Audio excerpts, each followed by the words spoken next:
이런 이야기 들어보셨죠? 유산소 운동을 하면 근손실이 온다. 맞는 말입니다. 근데 진짜 궁금한 것 이거 아닌가요? 유산소 운동을 얼마나 해야 근손실이 발생하는가? 결론부터 말씀드릴게요. 우리가 궁금해할 것은 얼마나가 아니라 누구입니다. 예를 들어 보디빌더들에게 꽤 빠른 속도로 10km 이상 매일 달리기 한다면 근손실이 발생할 겁니다. 하지만 우리 같은 일반인에게 같은 양의 달리기를 시키면 어떻게 될까요? 뛸 수만 있다면 오히려 근육이 생길 겁니다. 정리하면 근손실이 발생하는 유산소 운동 시간이 중요한 게 아니라 우리가 운동을 할 때 근육을 얻을 사람인지 근육을 잃을 사람인지 먼저 생각하셔야 합니다. 다이어트를 위해 혹은 체형 변화를 위해 운동을 하고 있거나 시작하는 분들께 이 이야기를 바칩니다. 3kg든 5kg든 꾸준히 달리면 근육이 생길 겁니다. 근육이 되게 많아지면 그때 근손실 걱정을 해보자고요. 과학적 근거로 설득이 필요하신가요? 오늘 영상에서는 근육이 증가하는 원리와 근육을 잃지 않고 효과적으로 유산소 운동을 할 수 있는 방법, 그리고 실제로 제가 체지방은 7kg 감량하면서 근육량은 7kg 얻을 수 있었던 방법에 대해 소개해 드릴게요.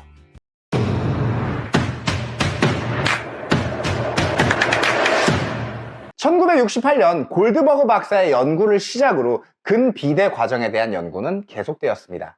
그리고 최근까지 집약된 연구는 미국 정부의 공식 웹사이트 PMC 오픈 라이브러리에서 찾아볼 수 있는데요. 그중 최근 가장 주목받는 이론을 바탕으로 근비대의 원리를 알아보겠습니다. 근비대에 있어 핵심 인자는 리보솜과 신경구조체계인 mTOR입니다.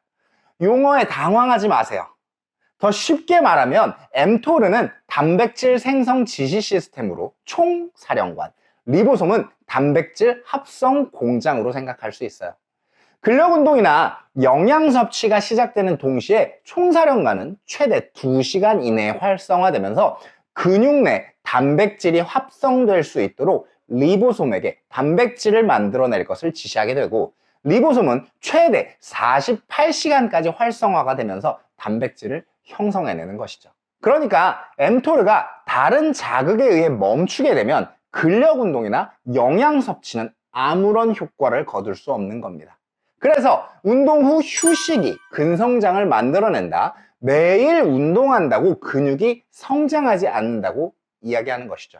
또한 유산소 운동이 근성장을 방해한다는 내용 역시 확인할 수 있습니다.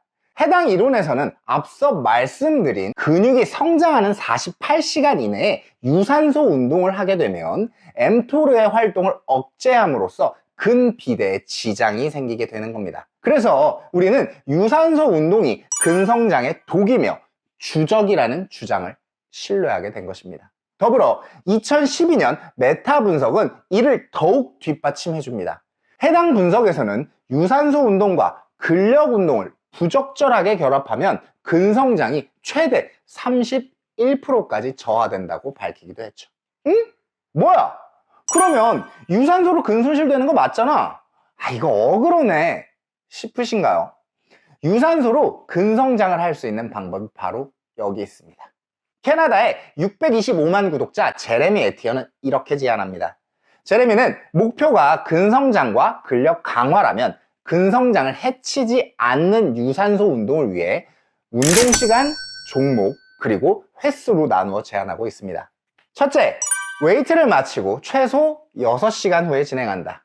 둘째, 사이클, 엘리프티컬, 경사 걷기 등 주로 충격이 적은 유산소 운동을 지속한다. 셋째, 운동 주기와 시간은 주 2에서 3회, 최소 20분에서 30분 사이로 운동한다. 운동량과 강도가 생각보다 너무 가볍나요? 이 정도만 해서 살이 빠질까 하는 의문이 생기시나요? 그렇게 느끼셨다면 이 운동법의 전제를 주목해야 합니다. 바로 주요 목표가 근성장과 근력 강화라는 점이죠. 그래서 이 내용은 우리와 같은 이제 막 달리기를 시작한 초보 러너나 다이어터들을 위함이 아닌 이미 근비대와 보디빌딩을 목표로 오랜 시간 운동해온 분들을 위한 내용인 것입니다. 사실 우리가 듣고 싶은 말은 이겁니다. 달리기로 살도 뺄 수 있고 체력도 좋아질 수 있어. 심지어 근육도 성장해. 그래서 제가 대신 말씀드릴게요. 달리기만 해도 근육을 얻을 수 있습니다. 무슨 근거로 이렇게 자신 있게 이야기하는 건지 궁금하시죠? 2018년도에 작성된 유산소 운동과 골격근 비대에 관한 논문입니다. 우리는 이 실험에 참여한 사람들에 주목해야 됩니다. 이전까지 유산소 운동은 근성장에 영향을 미치지 않는다고 가정되었습니다. 그래서 근력 운동에 비해 유산소와 근성장의 인과관계에 대한 과학적 연구는 거의 이루어지지 않았던 거죠. 그러나 PC의 보급과 인터넷의 발달이 야기한 좌식 생활 습관에 길든 현대인을 대상으로는 유산소 운동만으로도 근육을 증가시킬 수 있음을 해당 연구에서 밝혀냈습니다. 결과는 무려 평균 7% 수준의 근육량 증가가 발생했다고 합니다. 좀 더 자세히 살펴볼까요? 사실 우리는 빵빵한 근육으로 둘러싸인 사람들이기보다는 컴퓨터 책상에서 반나절을 보내고 그 나머지 시간은 스마트폰을 손에서 놓지 못하는 사람들이죠. 그러니 유산소 운동만으로도 7%의 근육이 어떻게 증가되었는지를 알면 우리는 근성장을 만들어낼 수 있는 겁니다. 참가자들은 유산소 운동을 통한 골격근 성장을 위해 다음과 같이 훈련했습니다. 훈련 기간은 총 5주간 진행되었습니다. 그리고 심박수의 70에서 80% 구간에 해당하는 중강도 유산소 훈련을 목표로 했죠. 혹시 심박수 계산을 위한 카르보넨 공식이 궁금하시다면 상단의 카드를 클릭해 주세요. 그리고 운동 시간은 35분에서 최대 40분, 빈도는 주 4회에서 5회로 진행되었습니다. 근육의 성장을 위해선 점진적 과부하가 필요했기에 마지막 5주차에는 운동 기간, 강도, 그리고 빈도를 늘려 심박수는 80%, 운동 시간 45분, 주 4회 운동을 진행했습니다. 그 결과 참가자들의 다리당 최대 11만 8천에서 14만 5천 회의 근수축이 발생했고 20대 참가자들까지 대퇴사두근의 성장과 유산소 수행 능력이 개선되었습니다. 우리는 20대 참가자들에게서도 근육의 성장이 있었다는 결과에 주목해야 합니다. 어떤가요? 혹시 아직도 근손실 걱정이 되시나요? 제 인바디 결과지도 같이 한번 보시죠. 3개월 전 제 인바디 결과입니다. 키 183, 몸무게 94kg, 골격근량 40kg, 체지방 16%였습니다. 그리고 이건 지난주 측정한 결과지입니다. 몸무게 87kg, 골격근량 47kg, 체지방 11%로 변화되었습니다. 체중은 7kg가 빠졌는데 근육량은 7kg가 증가되었나요? 물론 근력 운동과 식단은 당연히 병행해 오고 있습니다. 저는 이런 스케줄로 운동하고 있어요. 주 6회 4분할 고강도, 고중량 웨이트 1시간, 실내 러닝 5에서 6km를 30분 정도 달립니다. 또한 주 3, 4회 정도는 7에서 8km 야외 러닝도 40분에서 45분 정도 빼먹지 않고 있죠. 유산소의 비중이 제법 높은 편이죠. 키가 있다 보니 골격근량이 더 많이 나올 수는 있는데 그래도 일반인 치고는 근육량이 적은 편은 아닐 거예요.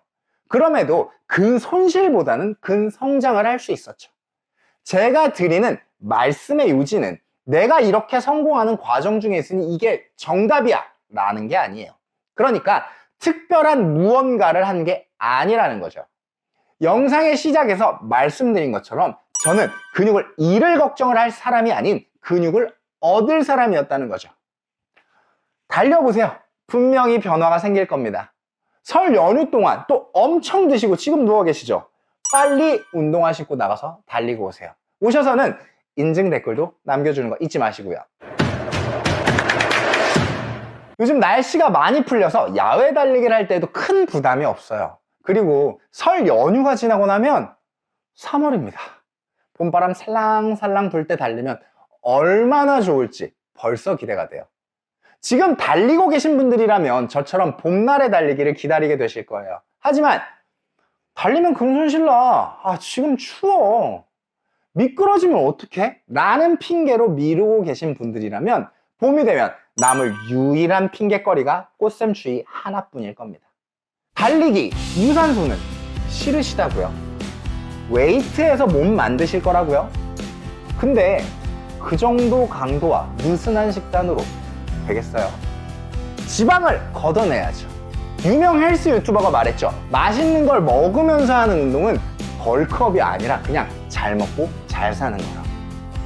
달려보시는 거예요. 힘들어서 무리라고요? 저희 채널의 러닝 다이어트란 재생 목록에선 초보자를 위한 훈련법과 지방 쫙쫙 녹이는 훈련법도 보실 수 있는데요. 해당 내용에서 숏 인터벌을 소개해드리기도 했죠. 90초 동안 걷고 30초 동안 조깅하는 것을 한 세트로 총 15세트를 진행하는 훈련법이었어요. 이 정도는 도전해보실 수 있지 않으시겠어요? 시계 보면서 달리면 시간도 금방 갈 거예요. 망설이지 말고 달리기에 재미를 붙여보시고 나의 체력이 그리고 나의 몸무게가 변하는 즐거움을 만끽하시면서 봄날의 달리기를 기다려보자고. 할 수 있어요. 달리기는 우리의 인생을 바꿔줄 겁니다. 오늘도 긴 영상 시청해주셔서 감사합니다. 다음 영상은 식단과 관련된 영상으로 여러분의 달리기가 더욱 즐거워질 수 있도록 준비해 볼게요. 여러분의 구독, 좋아요는 더 좋은 컨텐츠를 만드는 원동력이니까 꼭 잊지 말아주세요. 감사합니다.